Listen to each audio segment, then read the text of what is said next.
Polri akan menghormati semua putusan yang sudah dikeluarkan, dan saat ini Polri masih menunggu hasil resminya seperti apa, kemudian nanti akan dilaporkan kepada Bapak Kapolri. Polri respons putusan MK larang anggota aktif duduki jabatan sipil. Kepolisian Negara Republik Indonesia, Polri, menyatakan menghormati putusan Mahkamah Konstitusi, MK, yang melarang anggota aktif menduduki jabatan sipil. Saat ini, Polri masih menunggu salinan resmi putusan tersebut untuk dipelajari lebih lanjut.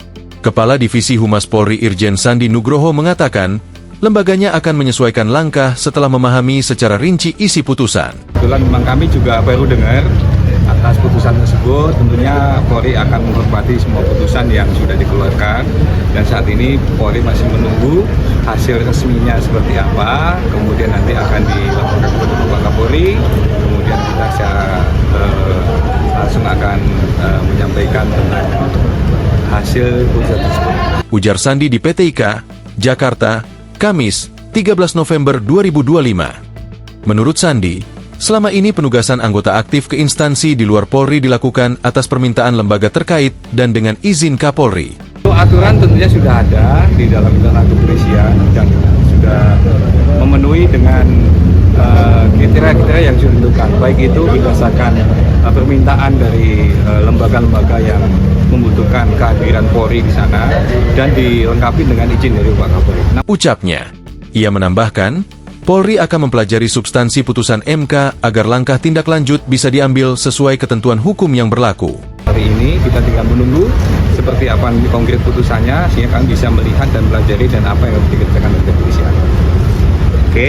Katanya, dalam sidang yang digelar di ruang sidang utama MK, Kamis, 13 November 2025, MK menegaskan bahwa Kapolri tidak lagi dapat menugaskan anggota aktif untuk menduduki jabatan sipil, kecuali yang telah mengundurkan diri atau pensiun.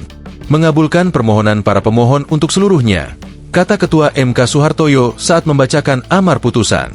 Hakim Konstitusi Ridwan Mansur menjelaskan, frasa atau tidak berdasarkan penugasan dari Kapolri dalam penjelasan pasal 28 ayat 3 Undang-Undang Nomor 2 Tahun 2002 tentang Polri menimbulkan ketidakjelasan norma dan berpotensi menimbulkan ketidakpastian hukum, baik bagi anggota Polri maupun aparatur sipil negara, ASN. Permohonan uji materi ini diajukan oleh Syamsul Jahidin dan Christian Adrianus Sihite, yang menilai penugasan polisi aktif di jabatan sipil, seperti Ketua KPK, Sekjen Kementerian Kelautan dan Perikanan, Kepala BNN, Wakil Kepala BSSN, dan Kepala BNPT, bertentangan dengan prinsip netralitas aparatur negara. Menurut para pemohon, praktik tersebut juga menurunkan kualitas demokrasi dan meritokrasi dalam pelayanan publik, serta merugikan hak konstitusional warga negara sipil yang berkompeten untuk mengisi jabatan publik. Download Tribun X sekarang, menghadirkan lokal menjadi Indonesia.